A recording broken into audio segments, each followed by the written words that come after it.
and welcome to another episode of the Kid Stories Podcast. I'm Phil Bechtel. Be sure to check out the link in the show notes to connect with the Kid Stories Podcast social channels, where I highlight listener artwork and share other cool stuff. Now for some shout-outs. June from Arkansas shared an awesome drawing she made of Dropkick and Captain Pooper jumping over a campfire. Great work, June. I think if you were a character in the stories, you would run the Space Kitty Sanctuary, where you would operate a giant cat shelter floating out in space, and people would come from all around to adopt your kitties. Thanks for listening, June. And David and Julia from Texas have listened to nearly all 194 episodes, and they shared some great drawings. Thanks for that, David and Julia. I think if you two were in the story, you would live here on Earth, and you would discover one day that you can transform into dragons, but you'd have to keep it a secret. Thanks for listening, David and Julia. Last time, on Too Much Magic Part 4, Liam and Owen understood that they would need to rid the land of some kind of wild beast in order to get the diamond ribbon from the Orphan Prince. So now we rejoin Liam, Owen, and Renner as they examine a map in the prince's castle. Just like they leaned over Halva's kitchen table, they now leaned over the prince's huge battle map. It was a detailed map showing every building, hill, creek, nook, and cranny of the prince's land. One of the guards nearby pointed to the map. "Here in the north is where the beast has been sighted most. This is where it attacked me and the other soldiers." That area of the map was peppered with little red pins, noting all the places where residents had seen or encountered the beast. "Well then, that's where we go," said Liam. "It looks like there's a mine entrance nearby." "Yes, sir," answered the guard. "This is the northernmost entrance to the old diamond mines." "If we leave now, we can get there by dark," said Owen. "Hey, I found some cool stuff. Check this out," said Renner. They laid out some interesting items on the map table. A staff with a bright blue ball on the end, 2 small swords that seemed to hum constantly, and a pouch full of white marbles. A guard nearby gave Renner a look. They just shrugged and said, "Hey, the prince said we could take whatever we need. What are these things anyway?" The guard rolled his eyes.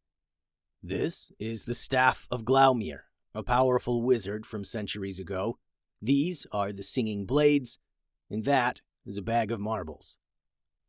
"Awesome. I think I'll take the singing blades," said Renner. "And what do the marbles do? Do they explode or make like a big smoke blast for escaping or open a portal?" "They're just marbles. They don't do anything," said the guard. "Oh, right. Well, just the singing blades then, I guess," said Renner. The party gathered rations and met out front to depart. The prince saw them off with a "good luck," and the group made their way north to the mine entrance. They made the trip quickly and noticed that the wooden planks blocking the entrance to the abandoned mine had been broken and scattered. "The boards are all scattered out here outside the mine," said Owen, meaning something busted out from the inside. The brothers examined the boards and the haggard entrance. They ran their fingers across deep claw marks, estimating the size of claw and paw and creature.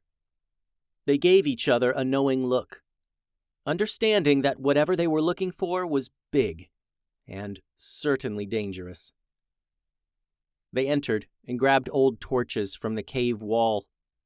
Liam sprinkled each one with dust from one of his many pouches, and they glowed brightly without a flame. Kylo and Element sniffed excitedly as they trotted along near Liam and Owen. The tunnels here were quiet and dark. They stopped every once in a while to just listen. They only heard the breeze and maybe the gentle dripping of water. They hiked deeper and deeper into the mine shaft. Down steps and ramps, the path cut into the ground so deep it felt like they had hit the center of this planet soon. As they hiked, they saw more evidence of a monster or creature of some kind. Claw marks cut right into the stone walls, big paw prints in the ancient dust on the floor. "So, what do you guys think is down here?" asked Renner, examining the marks. "Looks like a something with big, sharp claws, right? You ever fight anything with claws like this that just cut right through stone?" "Something tells me that whatever is down here is unique to this world. Something me and Liam never would have seen before," said Owen. "But we've handled our fair share of beasts." Finally, covered in sweat and exhausted, they reached a dead end. A huge room carved out of stone. On the floor of the room was a deep cut, a hole that looked like it was carved out of the floor by the same claws that marked the tunnel walls. Kylo growled, and Element's two heads looked all around suspiciously. Owen and Liam carefully neared the edge of this hole and peered inside. A soft light radiated from this cut in the ground. "What's down there, you guys?" asked Renner, keeping their distance. "I don't know," said Liam. "Let's find out." Liam and Owen laid down their torches to find that the amount of light shining up through the hole was enough to see. They slid feet first into the hole and dropped inside. "You're just dropping in there?" Renner whispered loudly. "Hang on now, shouldn't we... Should I drop in a rope or something?" Renner was not at all confident in this plan to drop into a mysterious, glowing, beast-filled crack in the ground, but Owen, Liam, and their pets all slid right in. Renner decided being with them down in the hole was better than being alone up here, so they dropped in as well. Beneath the deepest depths of the diamond mines in this beast-made crack in the ground was a whole new world. Not just another tunnel, not just a different cave, but an entire ecosystem.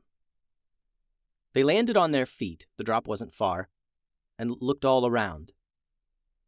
They saw mountains in the distance, and glistening lakes, and glowing bioluminescent trees and plants illuminating everything around them. "It's like another world down here," said Liam. "Yeah, like a totally new planet," agreed Owen. These two adventurers had seen many things in their time, but never a planet within a planet. It was truly amazing.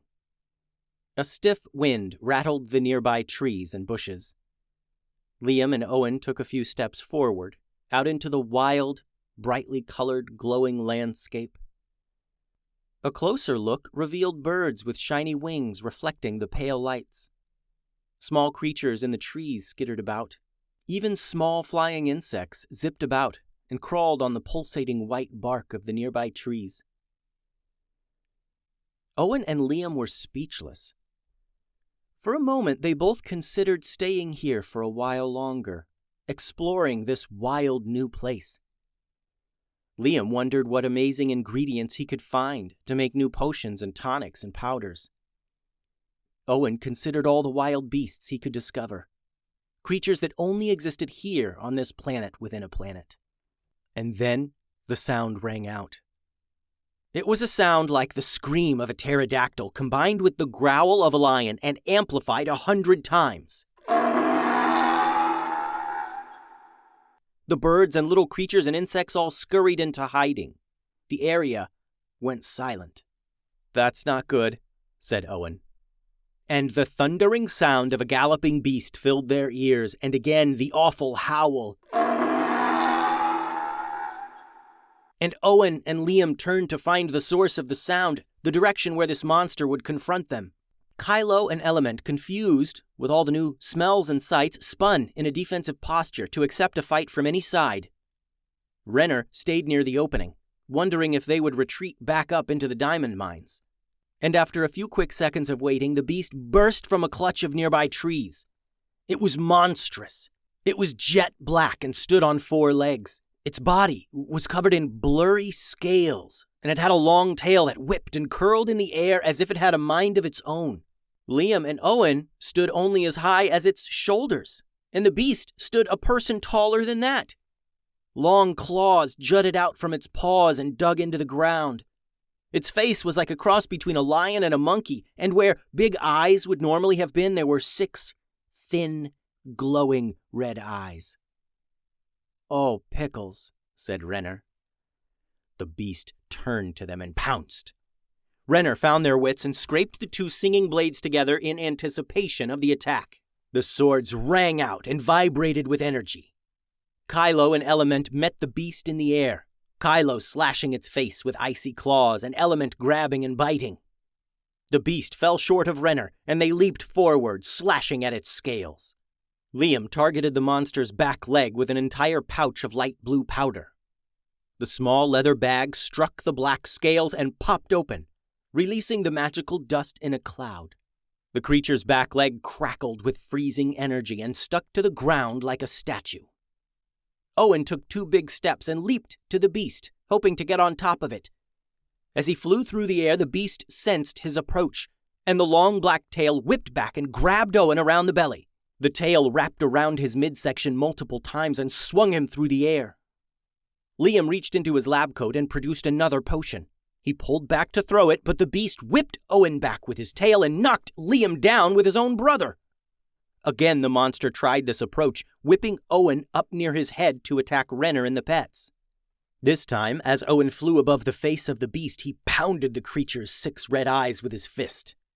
The monster screeched and unfurled its tail, holding Owen, and he dropped to the ground. The beast clawed at Renner, Element, and Kylo, fighting off their joint attacks. Its back leg creaked and cracked against the freezing powder effects and soon broke free from its power. Owen thrust his hand out in front of the monster and yelled, "Stop!" On his own world, Owen had a knack for speaking to animals and creatures of all kinds. He could calm animals and could even communicate with some of them. It's why he and Kylo were so close. But that was on his world, not in some strange inner planet with some strange angry beast. But it was worth a shot. At the sound of Owen's voice, the monster shook like a wet dog, and Renner, Element, and Kylo were knocked away.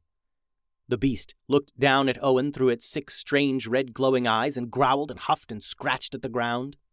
Owen closed his eyes and tried to speak to the monster with his mind. He sent calming vibes and suggestions of peace. The beast shook its head and pawed at its ears as if trying to claw Owen's voice out of its head. Owen opened his eyes and looked at Liam.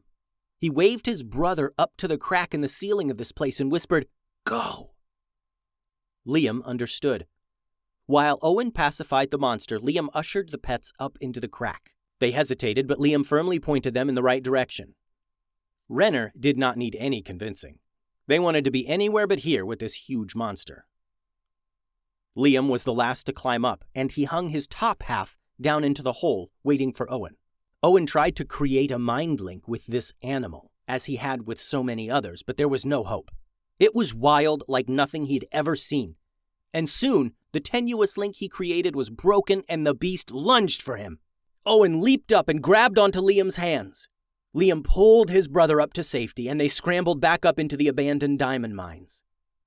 "Element, seal the gap now!" yelled Liam as he ran off toward the tunnels.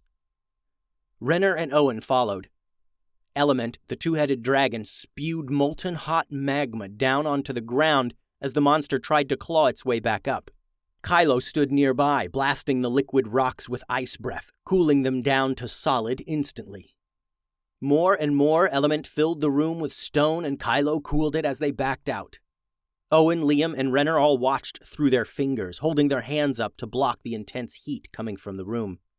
Finally, a large mound of solid rock covered the crack in the floor. "Okay, well, if that's not going to do it, nothing will," said Liam. "Will the prince be satisfied even though the beast isn't defeated?" asked Renner. "If we defeat this beast, another will take its place," said Owen. "There's a whole world of monsters down there. The best we can do is stop them from coming up into this world." The group returned to the Orphan Prince's castle and explained everything.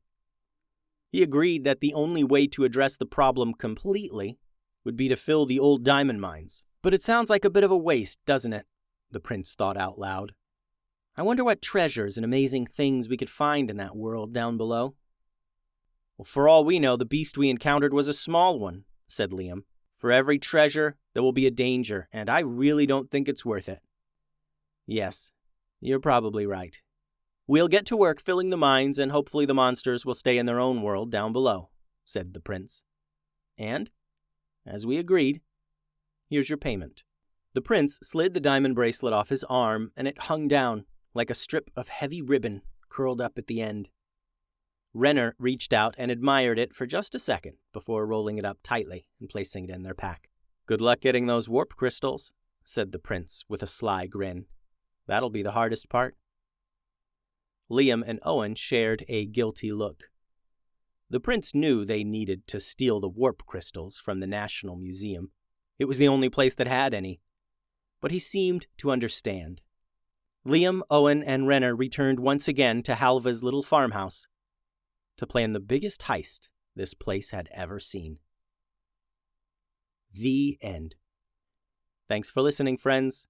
The website is kidstoriespodcast.com. Send all your drawings and things to kidstoriespodcast@gmail.com and find hours and hours more stories at patreon.com/kidstoriespodcast. Adios.